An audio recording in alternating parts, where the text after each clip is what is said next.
کتابوں میں یہ روایت موجود ہے جو میں پڑھنے لگا ہوں. حضور صلی اللہ علیہ وسلم نے ارشاد فرمایا ما نفعنی مال قط ما نفعنی مال ابی بکر. فرمایا مجھے کسی کے مال نے اتنا فائدہ نہیں پہنچایا جتنا ابو بکر کے مال نے پہنچایا ہے. اب پتہ چلا کہ صحابہ حضور کی عظمت پر پیسہ لگاتے تھے, حضور کی عظمت پہ پیسہ خرچ کرتے تھے, حضور کی عظمت پر, حضور کے دین پر, حضور کی ناموس پر, حضور کی ذات پر اپنے مال, اپنی دولت, اپنا پیسہ خرچ کرتے تھے. اب اس حوالے سے میرے نبی لوگوں کو بتا رہے ہیں, یہ کتاب تمہارے سامنے ہے. میرے آقا فرماتے ہیں مجھے کسی کے مال نے اتنا فائدہ نہیں پہنچایا جتنا ابو بکر کے مال نے پہنچایا ہے. یہ بات جب کی, یہ اب دیکھیں اگر کوئی محفل سجائے نا, ہم کہیں آپ کی تعریف کرتے ہیں کہ جناب اللہ آپ کو جزا دے, بہت خوبصورت اہتمام کیا. لوگ کہتے ہیں یہ خوشامد ہے, ہم کہتے ہیں خوشامد اور ہے, کسی کی حوصلہ افزائی کرنا یہ اور ہے. اب خوشامد کسی اور وجہ سے ہو اس پہ کوئی اجر نہیں, اگر حوصلہ افزائی سرکار کی سنت سمجھ کے کی جائے تو ثواب ہے.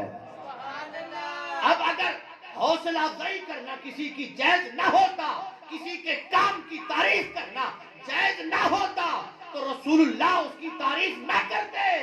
اب حضرت ابو بکر نے مال خرچ کیا ہے, حضور بتا رہے ہیں, کہہ دو سبحان اللہ, حضور بتا رہے ہیں. تو پتا چلا کوئی اگر دین کے حوالے سے, حضور کی عظمت کے حوالے سے کام کرے, اس کی حوصلہ افزائی کرنا میرے نبی کی سنت ہے. اب ایک بات توجہ سے کہ اس کی حوصلہ افزائی کی جائے.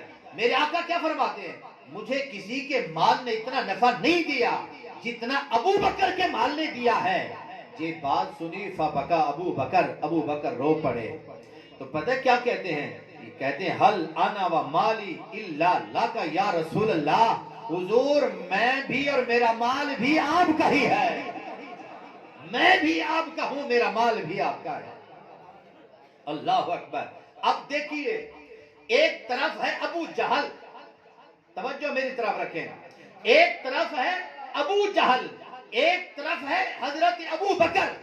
دولت ابو بکر کے پاس بھی بہت تھی, دولت ابو جہل کے پاس بھی بہت تھی, لیکن ان دونوں میں فرق کیا ہے کہ ایک کی دولت نے ایک کو صحابہ کا امام بنا دیا اور ایک کی دولت نے اسے کمینہ بنا دیا, کمینہ بنا دیا.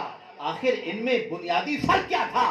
فرق یہ ہے کہ ابو جہل وہ دولت مند کمینہ ہے جس کی ساری دولت نبی کا ذکر بند کرنے پہ خرچ ہوئی, نبی کی عظمت کے چرچے بلند رہو اس پہ خرچ ہوئی. ابو بکر کی دولت وہ دولت ہے جو نبی کی عظمت پہ خرچ ہوئی ہے, نبی کی ذکر پہ خرچ ہوئی ہے. اور سن لو, اگر آج کسی کی دولت اس بات پہ خرچ ہو رہی ہے نبی کا ذکر بند ہو جائے تو ہم اسے کہتے ہیں کہ تجھے مبارک ہو, تیری سوچ ابو جہل والی ہے.